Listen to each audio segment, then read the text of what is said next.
Sorry.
It is a tradition to begin ceremonies such as this morning's commencement service with an invocation through which we invite the Spirit to grace our gathered community.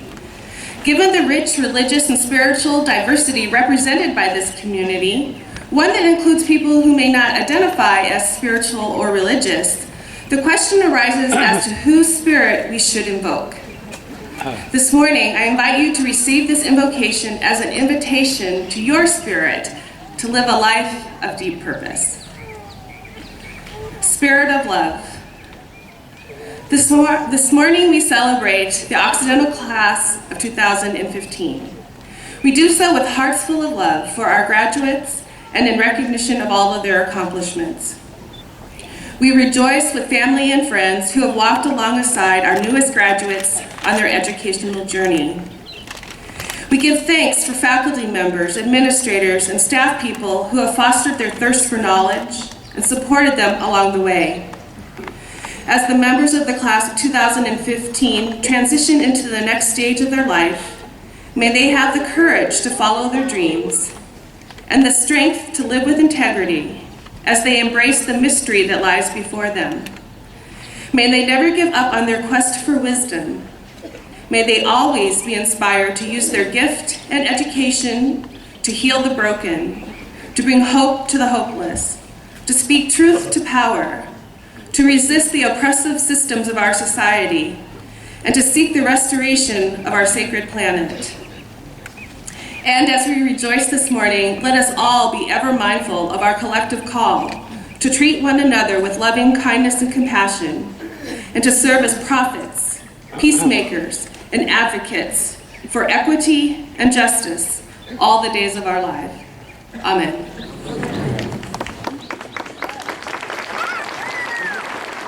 Please be seated.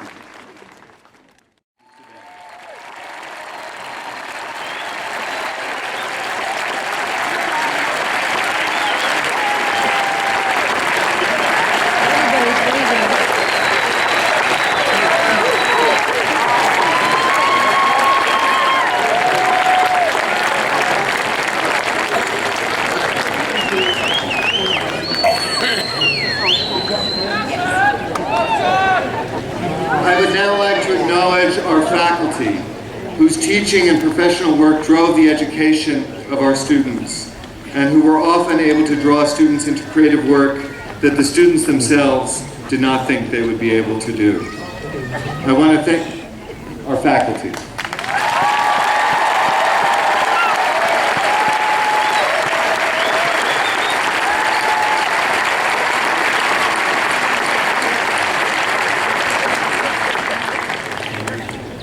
Let me now invite the members of the faculty together with the staff and administration to stand at this time, I should have said that before, so that they can applaud their work for the class of 2015.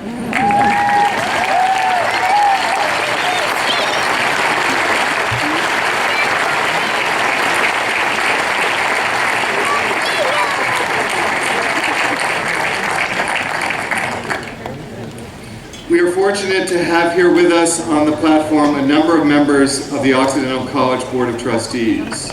Would the trustees please stand to be recognized?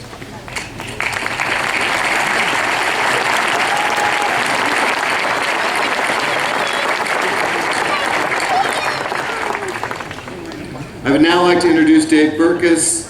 And for all you budding entrepreneurs out there, Dave launched one of the original dorm room startups when he founded Custom Fidelity Records on campus before graduating in 1962. Long a successful high-tech entrepreneur, he is now an influential venture capitalist whose generosity to Occidental, both in terms of his leadership and his financial support, is extraordinary. If you lived in Burkus Hall or Burkus House, yes, he's that Burkus. Today, he speaks to you in his capacity as Vice Chair of the Board of Trustees. Dave.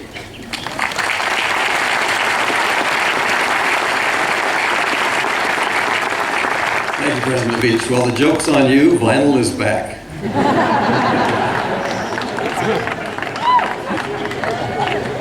Graduating seniors, you are the future. You're the future of this country and of this world. We trustees are well entrusted with the preservation and the enhancement of this institution. And so each of you have been given the opportunity to have the mental tools, the real-world relationships, the environmental context, and yes, even someday soon, the money to make the future possible. My job here is to congratulate you for your accomplishments on behalf of the trustees of Occidental College. But wait, there's more. For each of you who finds a way to excel in your future craft, you'll bring glory to this college and to your family, many of whom are here today to celebrate with us this beginning, this moment of ignition, and your hopes and your dreams of the future.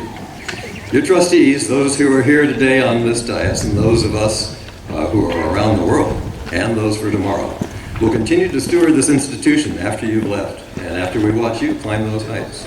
And we'll celebrate with you those milestones and those achievements as if they were our own, because in fact they are. We're your fan club. Congratulations, seniors.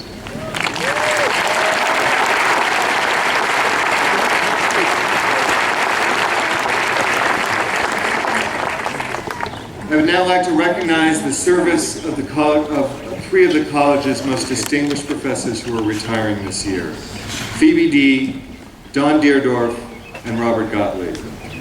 Together they represent almost 75 years of classroom experience, teachers and mentors who have shaped the minds and lives of thousands of Occidental students. Professor D., would you please join me at the podium?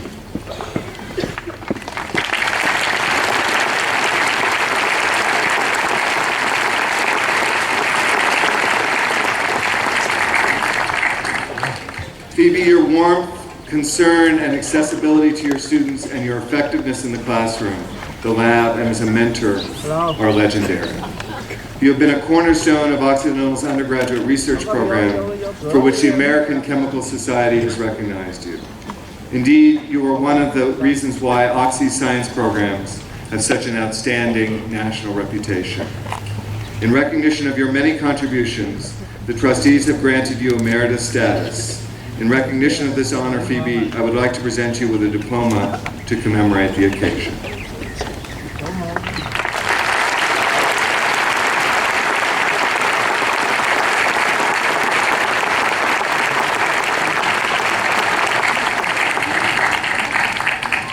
Unfortunately, Professor Deerdorf was unable to join us today. So I'd like to now turn to recognize Professor Robert Gottlieb. Bob, will you please join me at the podium?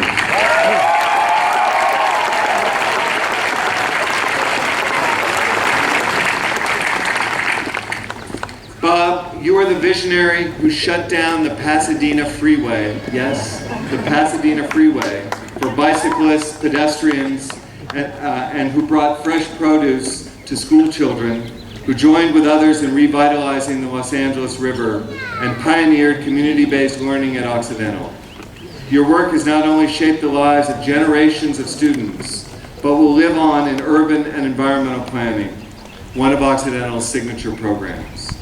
In recognition of your many contributions, the trustees have granted you emeritus status. In recognition of this honor, Bob, I would like to present you with a diploma to commemorate the occasion.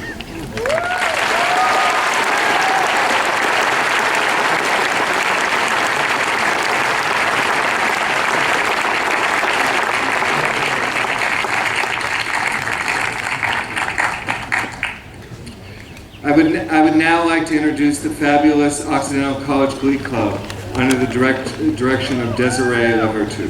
Desiree.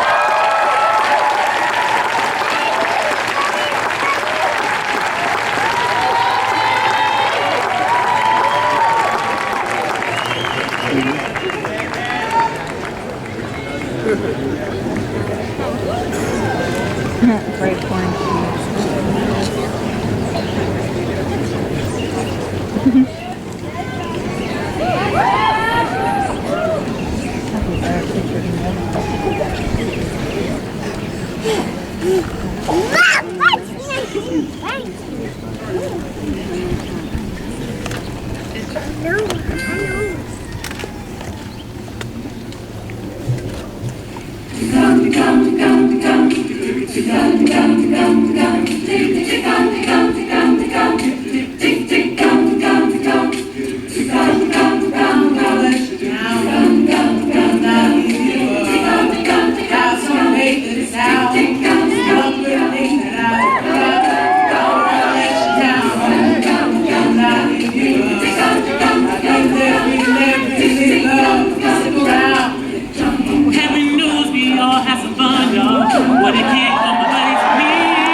Inside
Thank you, Desiree. Honorary degrees are given by Occidental College to recognize the extraordinary individual accomplishment across the wide spectrum of human endeavor. As an institution committed to a robust and thoughtful growth of civil society, Occidental awards honorary degrees to these men and women who have made a positive difference in the lives of their and our community, whether on the world stage or more locally, and to honor the manner in which the work of these individuals carries forward the mission and the highest aspirations of the institution. Today's recipients honor and distinguish us by their presence, and through their extraordinary personal qualities and accomplishments, they set a high standard for our own aspirations. Let me begin by asking Daniel Iveson, class of 1991, to join me at the podium, along with Professor Robbie Moore and Trustee Steve Olson.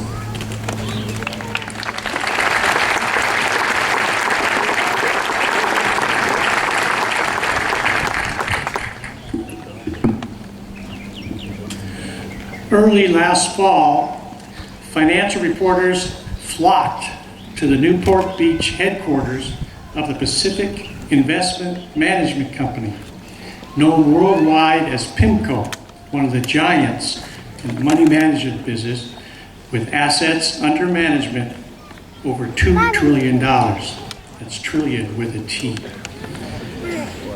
They were there to find out as much as possible about Dan Iveson, the newly appointed Chief Investment Officer, and a person who 24 years ago was sitting right where the graduates are sitting today, in the member of a graduating class of 1991 at Oxy. In addition to learning that Dan starts his day with green tea, yogurt, and fruit, and still cheers passionately for all Boston's major sports teams. Celtics, Bruins, Red Sox, and Patriots.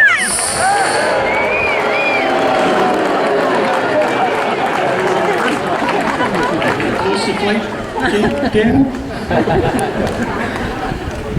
It was widely reported that his PIMCO income fund had dominated its peers over the last 3 to 5 years, 99% of the time, and that Dan had been named the Fixed Income Co-Manager of the Year for 2013 by Morningstar.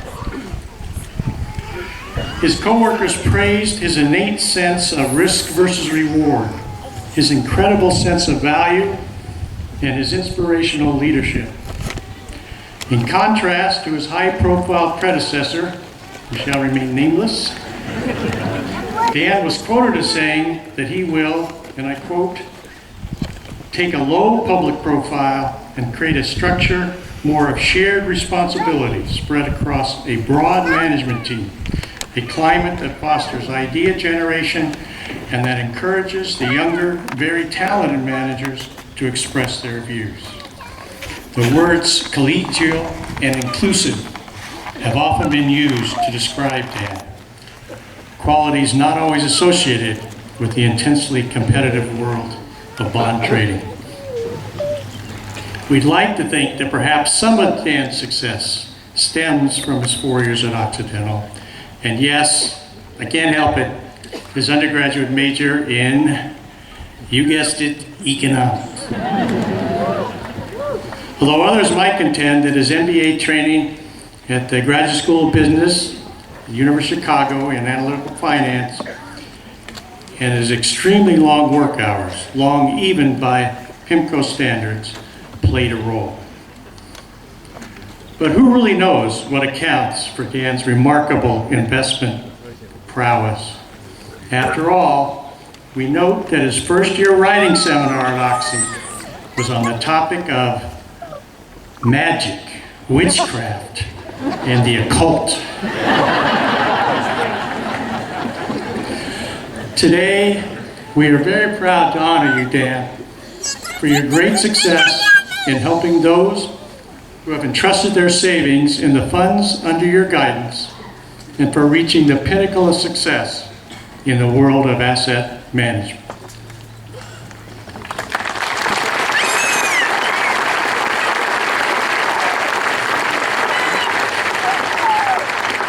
Therefore, by the authority vested in me by the Board of Trustees, I do now confer upon you, Daniel Iveson, the degree of Doctor of Humane Letters, honoris causa, with all the rights, privileges, and honors pertaining thereto.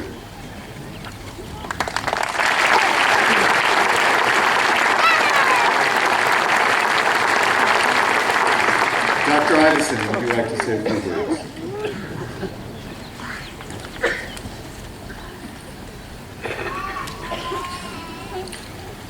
Thank you, Professor Moore, for the very kind words. It's especially special for me because Professor Moore was one of my first professors here at Oxy. Also, Professor Studeman, I remember the first econometrics coursework very well.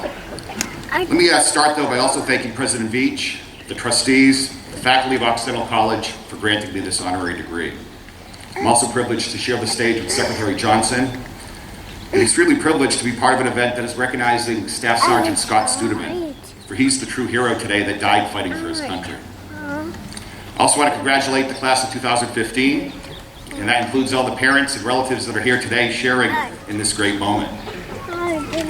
It's with deep pride that I accept this honorary degree from such a prestigious liberal arts college. Academic life is flourishing here at Oxy, and it's an exciting time to be present on campus with all of you. 24 years ago, I sat somewhere out there in this group, and times were certainly different. I don't think there was much of an internet. There was no social media, and certainly no cell phone cameras, and I've seen the cell phone cameras going off like crazy, so that's something new. I also remember there was great relief among the classmates, a relief that exams and papers were over for the time being. We're all nostalgic about relationships, friendships, favorite classes, college memories. We're also proud of the rigorous work that we had just completed over the course of the last 4 years. Yet I also remember feeling apprehensive about the future, and I think all my friends and I kept asking similar questions like, what comes next? Will I make the right decisions for my future? And I guess that some of you out there today are having similar feelings, and if you're not, I know the parents certainly are. As I look back on my 4 years here at this school, where I was an economics major, I realized that the liberal arts education gave me the foundation to succeed in life. I not only developed my love of economics and finance early on here, but I also learned to give my best and work harder than I ever thought I could. My professors loved to teach here, and they demanded excellence. I was immersed in a culture that prioritized hard work and celebrated intellectual curiosity and diversity. Over the years, I've tried to carry these values every step of the way. And as I look back on my graduation day, I realized that Occidental College made me ready for these next steps. So whatever path in life you ultimately choose to follow, know that your time at Occidental has prepared you to succeed. Remember to rise to your greatness and carry on Occidental's legacy of academic excellence. All of you are ready for the next journey ahead. I'm grateful for my education at Occidental College, and I thank you again for this honor.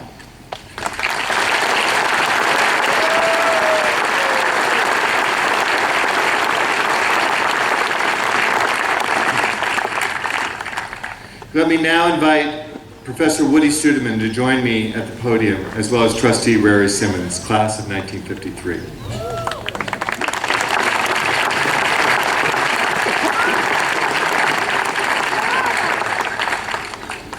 Fearless and curious from a young age, Scott Studeman soon became known as an emergency room child. Born and raised in Southern California, he attended local schools where he combined a fierce, never-give-up competitiveness with a powerful intellect and a deep sense of integrity. A National Merit finalist and outstanding three-sport athlete in high school, Scott spent a semester at Pitzer College before enlisting in the Army to pursue his dream of becoming a Green Beret. Just 2 years later, Scott earned his Green Beret, having passed 11 rigorous training programs, each on his first attempt. Only 2 of the 38 other men in Scott's platoon also succeeded. The following year, he completed the infamous Combat Dive School course, considered by many to be the Army's most challenging, even though once again, he had to be taken to the emergency room. This time, almost half of the students in the course flunked out during the first 2 weeks, though many were West Point graduates or competitive swimmers. Scott was neither. He was simply a force of nature. Reflecting on Scott's performance later, his combat dive trainer noted that, quote, "Most people have bursts of energy. Scott has bursts of calm." He showed the same drive in the classroom. Scott was one of 4 out of a class of 40 who successfully completed a mandatory Arabic language course. Promoted to staff sergeant, Scott proved to be a born teacher, earning the trust of his men by leading through example. One of his fellow soldiers described him as the epitome of a Green Beret, a charged ball of life and curiosity, of adventure and spirit. After serving 2 non-combat assignments in Afghanistan, Scott was deployed for active duty early in 2014. Although his required active duty service was scheduled to end that September, he told his family he intended to serve at least 3 more years on active duty because he believed he had more to contribute. Tragically, Scott was killed in action on June 9th, 2014, defending the right of Afghan citizens to vote in that country's presidential election. He was just a couple years older than the young men and women sitting in front of me. And he was one of more than 2,000 U.S. servicemen and women who have lost their lives in Afghanistan. Occidental rarely bestows posthumous degrees. Today, however, we are proud to honor Scott for his outstanding record of leadership, his proud service to his country, and his unquenchable spirit that left so profound an impression on so many. Therefore, by the authority vested in me by the Board of Trustees, I do now confer posthumously upon your son Scott the degree of Bachelor of Arts, honoris causa, with all the rights, privileges, and honors pertaining thereto.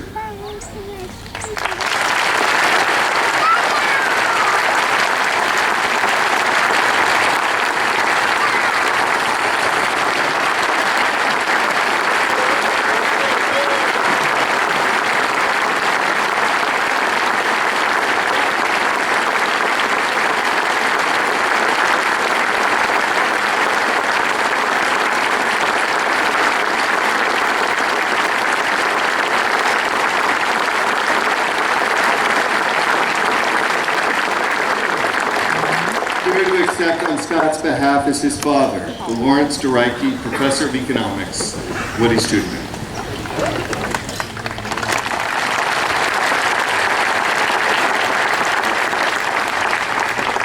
Thank you. Thank you for that appreciation of Scott's service. The parents here today will not be surprised to hear that I'm simply incapable of expressing the emotions I feel as I accept a posthumous honorary degree for a son I dearly love. The one feeling I can express is thankfulness. I'm thankful to the Oxy Honorary Degrees Committee, the Board of Trustees, and in particular, Jonathan Beach, for this unusual honor. I'm also thankful to the Oxy faculty. These last few years have been very difficult for us, as we've lost 3 serving members of the faculty, Deb, Dr. O, Adrian, and Debbie. And yet you found room in your hearts to provide me with comfort and support when I needed it the most.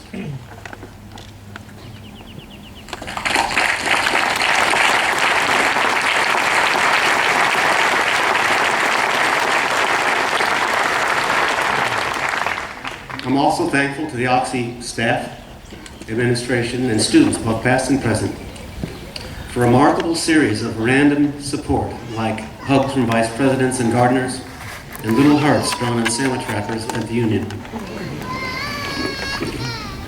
And finally, I'm thankful to have known Scott for almost 25 years.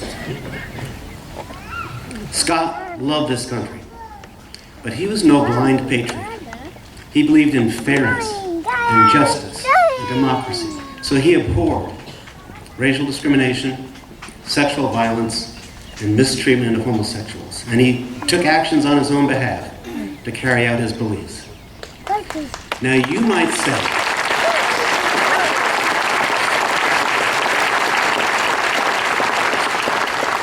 You might be thinking to yourself, well, there's no way that individual actions can change problems that big, but I would disagree. Think of the power that if each of us volunteered for a not-for-profit shelter, tried to take a dispute and calm it instead of allowing it to erupt, or did nothing more simple than helping someone in need without being asked. You might think I'm a naive optimist. I probably am. But I firmly believe that if each American did just one more thing to help solve our country's problems, then the United States could truly become a country that met the aspirations for which Scott was willing to die. Thank you very much.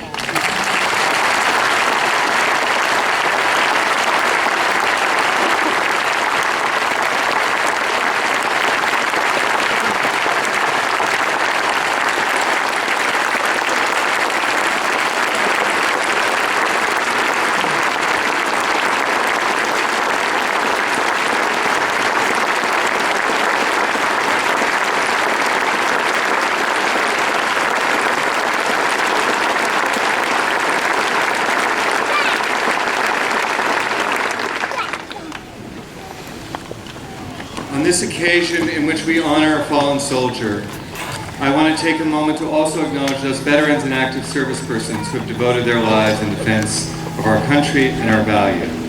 May I ask the veterans and those in active service in the audience to please stand.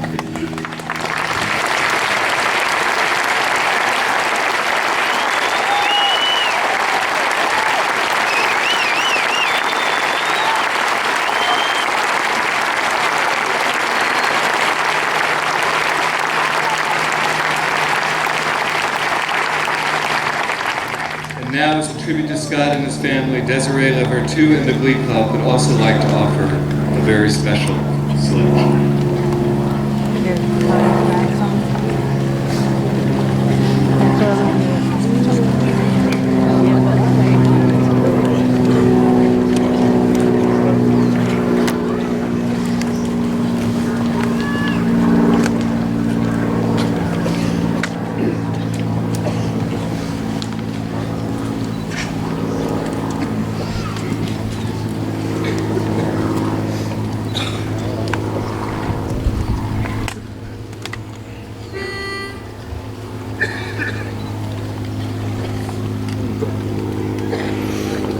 They tell me of a home far beyond the skies. They tell me of a home far away.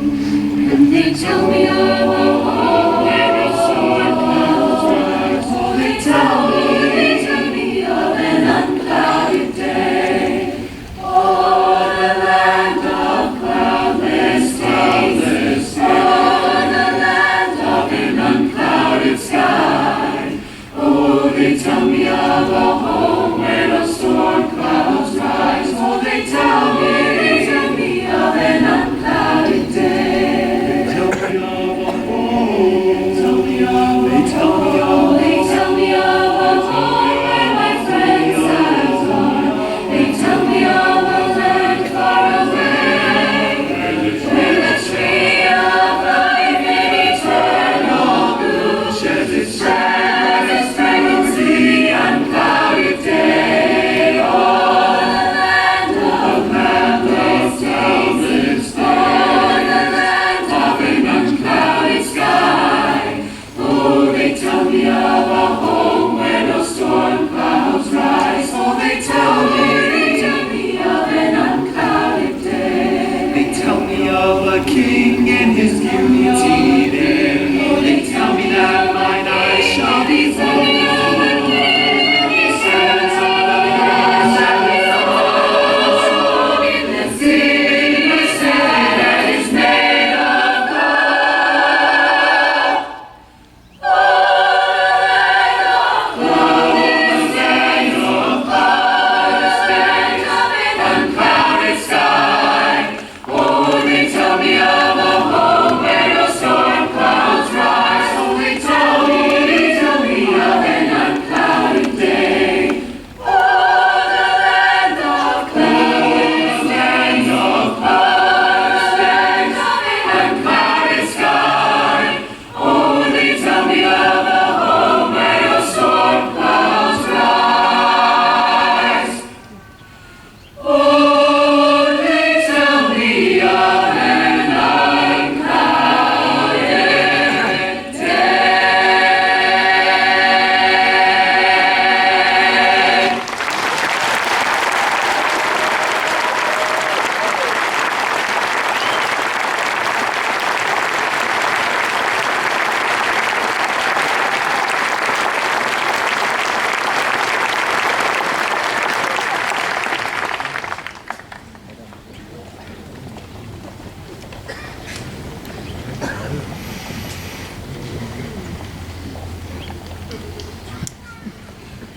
Thank you, Desiree. That was beautiful. It is now my privilege to introduce to you this year's commencement speaker, Secretary Jay Johnson. Jay, would you please join me at the podium along with Trustee Susan DeMarco.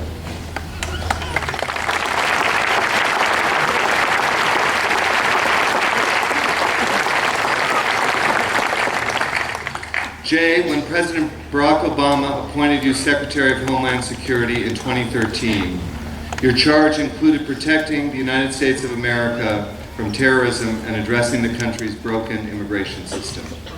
In other words, you were asked to take on some of our generation's greatest political and moral challenges while working under the microscope of a highly partisan political environment. To those of you who know you, this appointment didn't come as a surprise. You come from a family with a long history of public service.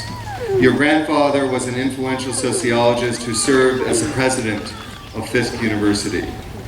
Your uncle, a Tuskegee airman, was arrested for trying to integrate an officers' club.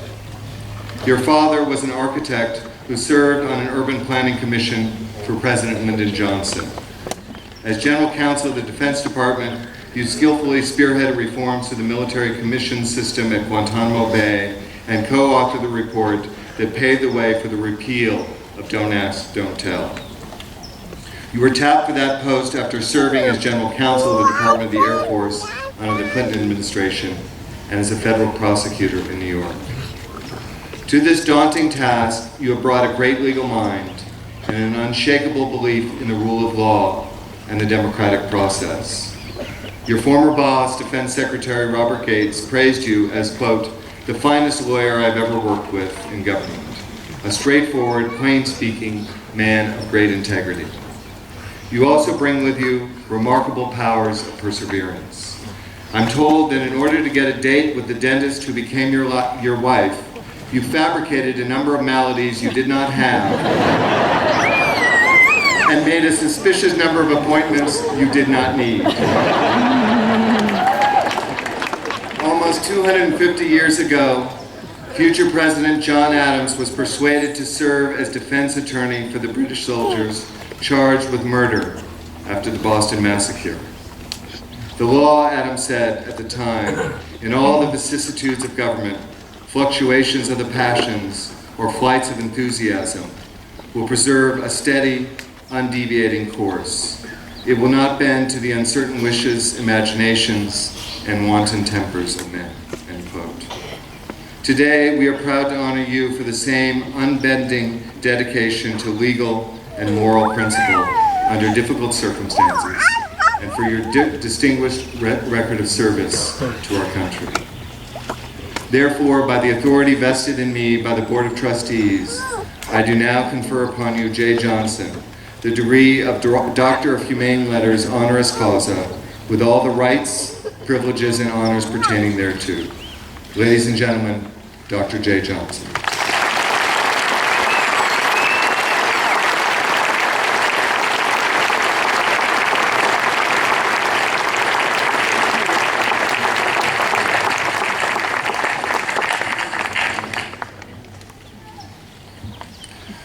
Thank you, Jonathan.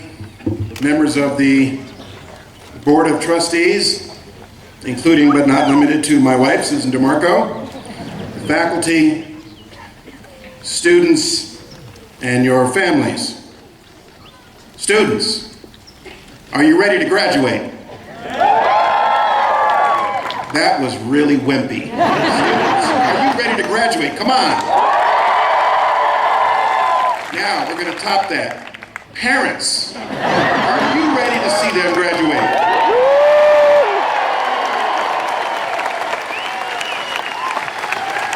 Are you ready to see them become financially responsible on their own?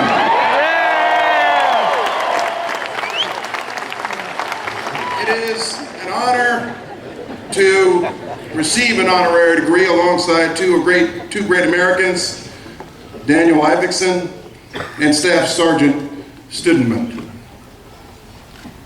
It is also an honor to have been selected to give the commencement address at this place. Occidental, as some of you may know, is very much a family experience for me.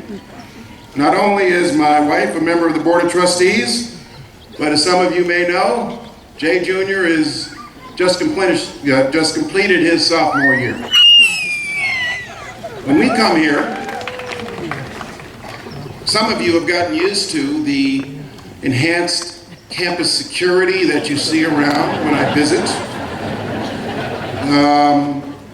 The first time I visited here as Secretary of Homeland Security, I know I took some of the students in Stewie by surprise. Parents, imagine what happens when an 8-car motorcade, several marked California Highway Patrol vehicles, and 6 motorcycles and men with badges supplemented by campus security shows up unannounced at a freshman dorm. You can hear, the students know what happens. You can hear many toilets flush. Many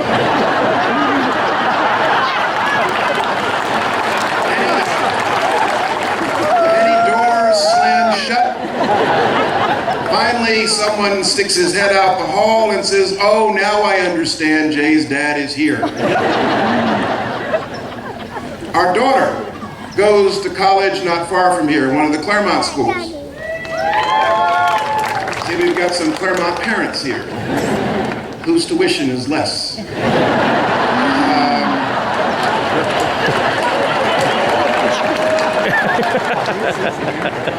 I'm under orders from my daughter when I show up at her college campus. Dad, you got to dial it back. Keep the California Highway Patrol and your beloved bikers 2 blocks away. Dial it back to the bare minimum to keep you alive.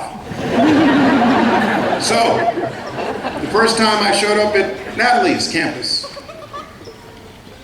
I did my best, but I discovered something that every student here knows about, which I didn't know about, called Yik Yak. Yik Yak. It's this thing where students get to chat anonymously on college campuses about what's going on, I suppose, where the party is, what class is canceled, and it's like a 1.5-mile radius of social media and chat. And as soon as I stepped on campus that morning, Yik Yak lit up. First entry. Hey, there are 2 armed Secret Service men on this campus. What up? Reply, Obama is here.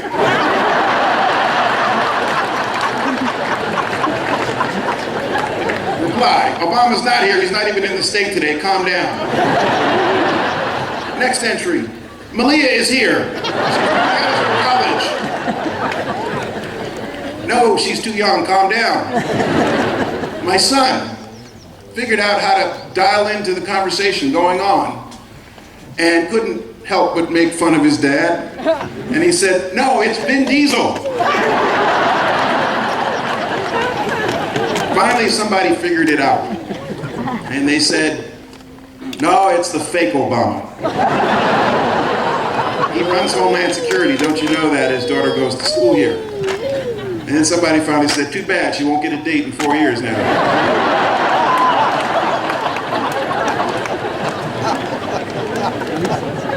Today, I do not intend to make news. My goal in a commencement address is to be informative, educational, maybe entertaining, but make no news. So if there's a journalist here looking for news, you will be disappointed. I intend to talk directly to the students about your road ahead in your campus newspaper. I see you've been offered a lot of advice from recent graduates about the road ahead. I'd like to offer some of the same advice. First of all, I want to congratulate you for completing study in a college that is not only devoted to academic excellence in a beautiful setting and climate, but is also committed to diversity. I am impressed that the student body at Occidental includes students from 44 states, 24 countries, is 4.4% black, 12.7% Asian, 15.6% Hispanic, and students who are Native American, Native Hawaiian, Pacific Islanders, and many others. Your student body reflects the increasing diversity and multiracial tone of our nation.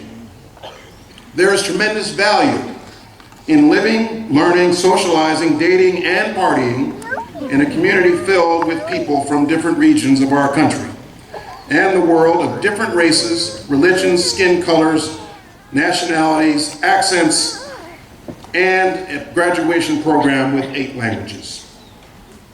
The experience will serve you well once you take a job in which you work with others very different from yourself. Success requires you time and again to reach out beyond your comfort zone. If after 2 or 4 years this institution has become your comfort zone, you start the next chapter of your life in a good place. Diversity is the essence of who we are as a nation. We are a nation of immigrants. Indeed, it has been said that with each new immigrant, America becomes more American. In preparation for this speech, I met with some of your student leaders and asked them what they wanted me to talk about. One student said to me something I've not forgotten. You have a hard job. What keeps you going? What keeps you from getting frustrated and giving up? Something along the lines of what Woody said, can one person make a difference? Well, the student was right. I do have a hard job. I run the 3rd largest department of our government with 225,000 people, with the responsibility for counterterrorism, border security, port security, aviation security, maritime security, cyber security, the enforcement and administration of our immigration laws, the training of federal law enforcement officers, protection of national leaders, protection against chemical, biological, and nuclear threats to our homeland, the response to natural disasters. All of this in a highly partisan gridlock town where it is difficult simply to get stuff done. Despite all these responsibilities and all the problems and headaches that come with them, I am confident and optimistic about our mission, about the future, about this country, and about public service. And I know that much can be achieved if you are willing to try. Why do I say that? First of all, you have it within you to do more than you know as you sit here. J. Charles Johnson Jr. just completed his sophomore year, as I said earlier. He's on the track team. In high school, he ran the 200 in 24.2. He'd run the 400, he'd puke his guts out, he'd say, Dad, I cannot do any better. And I said, yes, you can. Keep trying. Work at it. You can break 24. This year at Oxy, his personal best is now 21.9. And his relay team, your relay team at Oxy, the 4x400, was, at least for a couple of hours, ranked 5th in Division III nationwide. You have it within you to do far more than you know. I, too, am living proof of this. I am today the Secretary of Homeland Security. But you're looking at somebody who used to be a C and D student.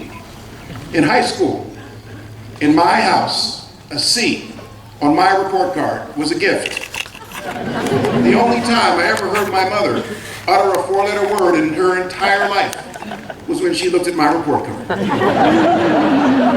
My guidance counselor told my mother, don't think about 4-year college for your son. At Morehouse College, my GPA continued along the same track, 1.8 freshman year. Then finally, I found it within me to do something that I never thought I should do, study. And the last 2 years of Morehouse College, I had straight A's. Went to law school and went on to become a lawyer. Our U.S. military is filled with stories of wounded warriors who accomplish the incomprehensible. For 2 years, when I worked as General Counsel of the Department of defense, I was briefed by a 38-year-old Army major on intelligence matters. After he completed his tour in the Pentagon, someone told me that this young man had been on 16 deployments, had been in 6 accidents, broke his back and neck when his parachute failed to open, lost part of his leg to an RPG, was shot in the back, and was the victim of 3 separate IED attacks. But today, this young man competes in triathlons and runs a 50-mile race. You have it within you to do more than you know. To achieve, you also must be prepared to try and be prepared to fail if you try. 60% of achieving is simply trying. In Washington, we like to say decisions are made by those who show up at the meeting, who try to be there. In the classroom, you'll never get the right answer unless you are willing to raise your hand. In politics, you will never occupy elected office unless you are willing to offer yourself as the candidate and be prepared to fail. No one gets the job or wins the race without being willing to try first. Achievement also means making your own mistakes. And you will make your own mistakes, but you must learn from them. As a parent, the hardest thing I've had to accept is that my children will make mistakes. I cannot prevent them from making mistakes. They must make their own mistakes, but learn from them. You will make bad choices, bad investments, bad relationships, bad haircuts, bad shoes. But you must learn from them. A person who does not learn from his or her own mistakes is a fool. In life, treat others as you would have them treat you. Treat your neighbor with the same consideration you'd want from him or her. Appeal to the best, not the worst in people. Most people will respond in kind. So, send me a text message with initial caps and complete sentences. Don't talk to me on a speakerphone. They get it. It's my generation talking. Clean up after your dog, even if he can't resist the flower bed in my front yard. Write a thank you note after you've been invited to dinner. A little courtesy goes a long way and will bring out the best in others. And you never know who you will need later in life for help. Next, and this is my guiding principle in public office, always do the right thing. The right thing is often the hard thing.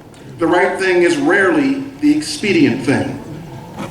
Clean up after your dog after he's enjoyed my flower bed, even when I'm not home and I'm not looking.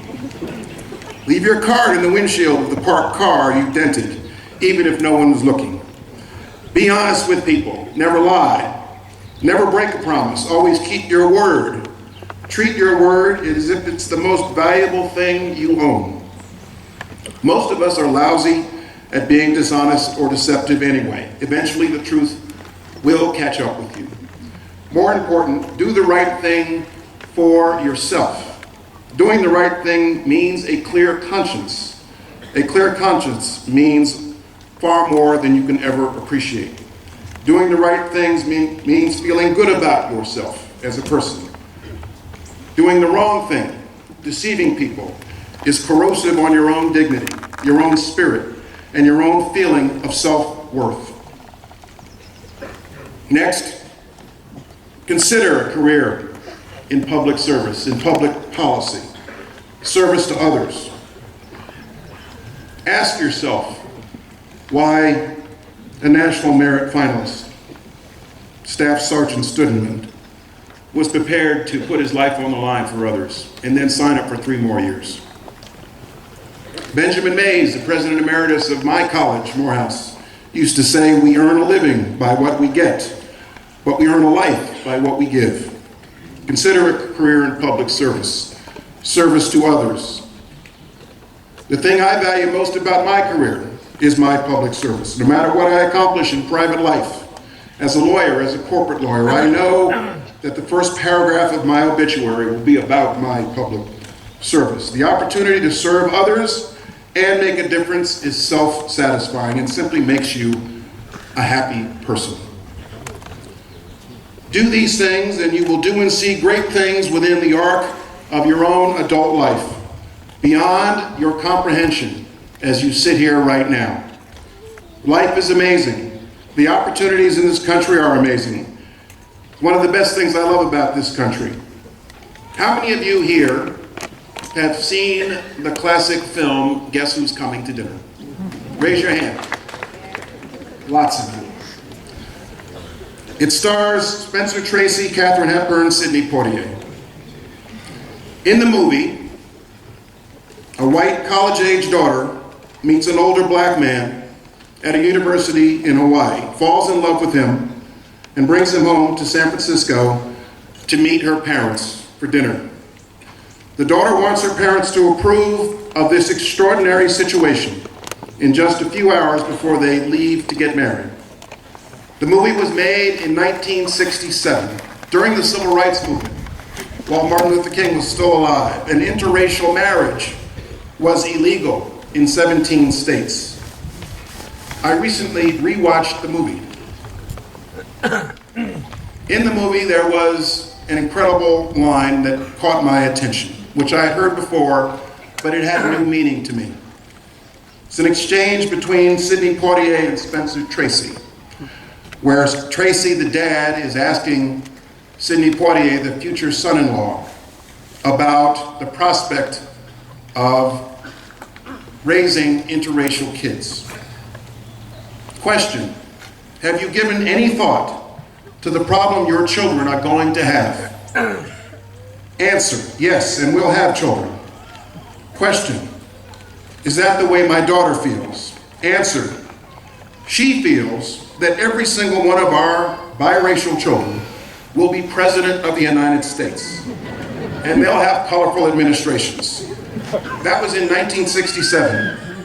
It was a fictional movie script made in jest to reflect a naive optimism about the strength and wonder of this country. But in fact, at that moment, there was already a 6-year-old boy who was the child of a white woman and an older black man who had met in a university in Hawaii and got married. That biracial boy finished high school, came to Occidental, and became president of the United States. And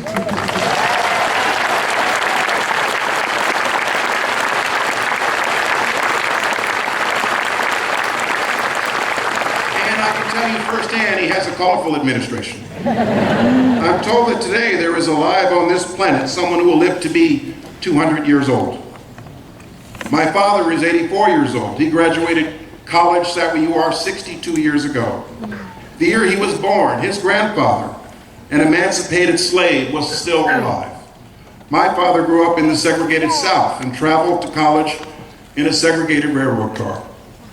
In the relatively short span of my father's life, he has seen the advent of the TV, the color TV, the electronic typewriter, the computer, the word processor, the telex, the fax, the internet, the iPod, the iPhone, the iPad, the space program, the defeat of Nazi Germany, the collapse of the Soviet Union, the Civil Rights Act of '57, the Civil Rights Act of '64, the Voting Rights Act of '65, the Fair Housing Act of '68, and a black man in the Oval Office. My mother is 82 years old. She grew up in Washington, D.C. She still recalls with great excitement seeing Franklin Delano Roosevelt drive by her house with the dog, with the United States Secret Service in a chase car. My mother has now lived long enough to see her son, a C&D student, become a protectee of the United States Secret Service as well. In the space of your life, you will see and do things beyond your current comprehension. And if it's not your destiny to be the second Occidental student to be president, simply be the best at whatever you are.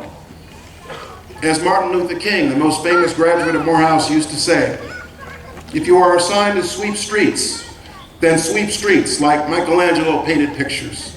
Sweep streets like Beethoven composed music. Sweep streets like Shakespeare wrote poetry. If you can't be the sun, be a star, but be the best at whatever you are. Do all these things and you will live a good and happy life, worthy of all that has been invested in you by your school, by your family, and by God. Thank you.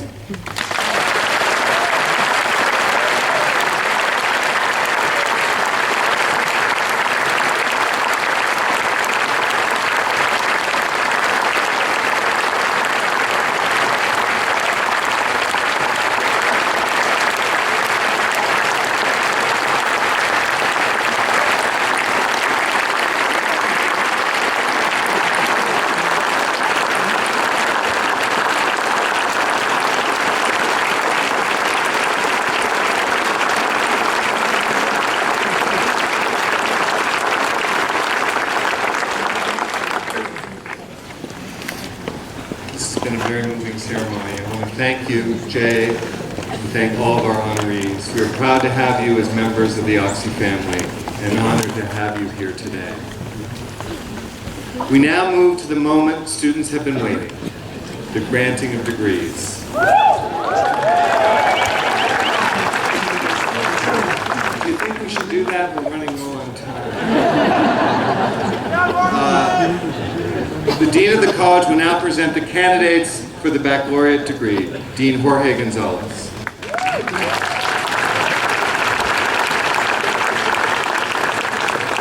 President Beach, members of the Board of Trustees, and other honored guests, I am pleased on behalf of the faculty to present the class of 2015.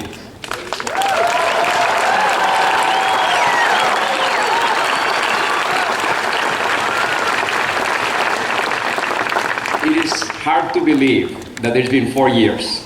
I remember like it was yesterday when I met in the gym with all of you and your parents.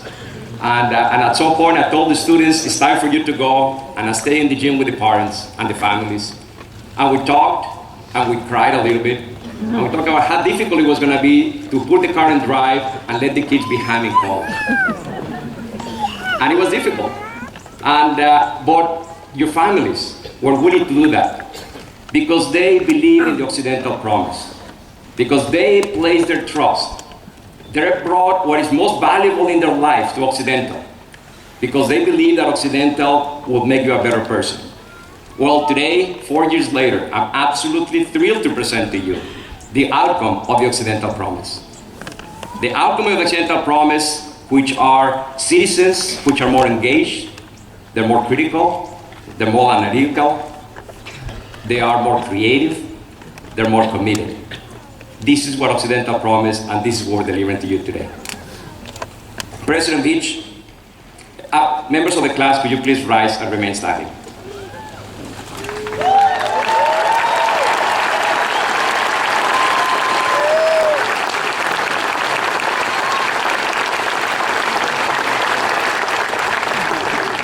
President Beach, upon recommendation of the faculty and by the Board of Trustees, I present to you these candidates, each of whom we will now recognize for having earned the degree of Bachelor of Arts from Occidental College.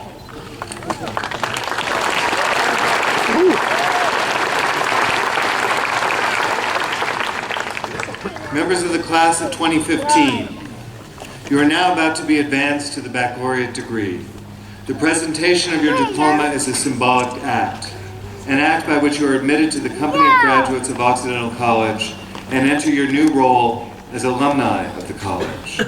That means we hope and expect you will continue to remain involved in your alma mater, granting us your friendship, your advice, and support, and in case you missed it, that's code for money. Therefore, by the authority vested in me by the Board of Trustees of Occidental College, I do now confer upon each one of you the degree of Bachelor of Arts for which the diploma you're about to receive will serve as testimony. As a reminder, we ask all members of the audience to remain in Hillside Theater until the end of the commencement ceremony. Let's go.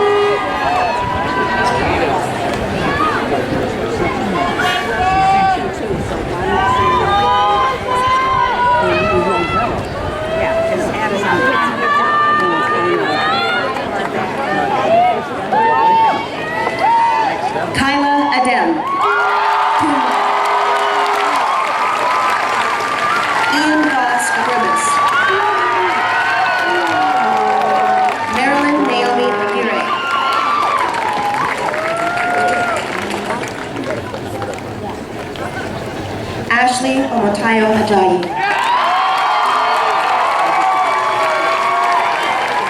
Samuel Benjamin Akiyama.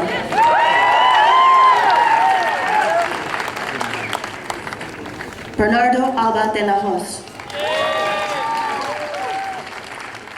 Adrian Almaguer. Scott Apaki Swanson Williams. Zane Andrew Willing. Rachel Wilson, cum laude. Joshua Daniel Watkins, magna cum laude. Leah Curran Wolf. Christian Triplet Wolfbrown.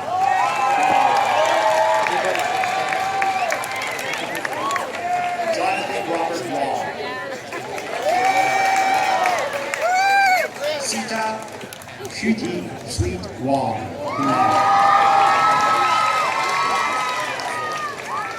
Stephanie K.Y. Wong. Lee Warren, magna cum laude. Jake Benjamin Workman. Kelly Matthias Ward. Samuel Henry Wiley, cum laude.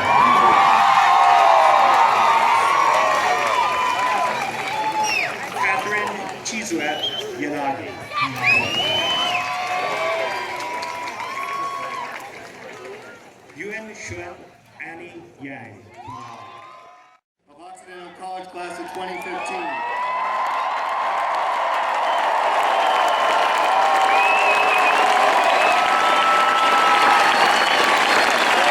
Graduates of the junior classes.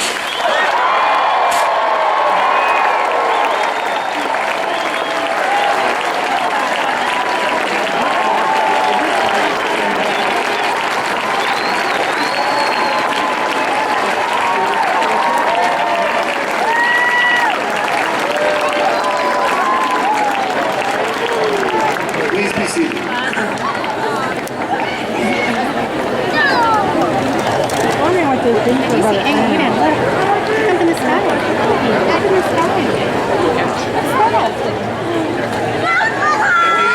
At the end of graduation, it is customary for the president to give a very long disquisition on the vicissitudes of life and the moral qualities necessary to overcome them. I've given that speech a great deal of thought, and so I begin with a quote. They say that brevity is the soul of wit. After a long morning, I'm sure no one appreciates that more than our graduates and our families. So I'll be very brief. Congratulations, a heartfelt congratulations to the class of 2015.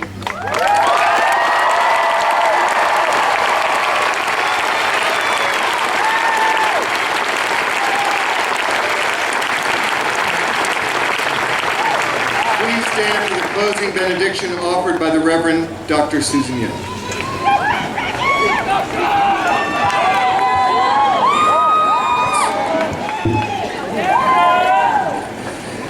Our closing words today are from the Talmud. Do not be daunted by the enormity of the world's grief. Do justly now. Love mercy now. Walk humbly now. You are not obligated to complete the work, but neither are you free to abandon it. And may we walk with grace, and may the light of the universe shine upon our path. Amen.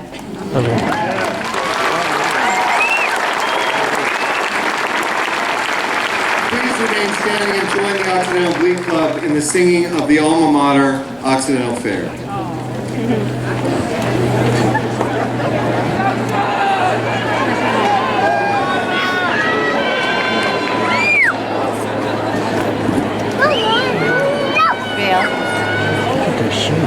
I know, the bright orange. No, this one's the first time she went there. Can't lose her.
Thank you. Graduates, we will now begin the recessional. Audience members may be seated, and we ask you to please wait in your seats until the platform party and then the graduates have been ushered out. Thank you all for coming.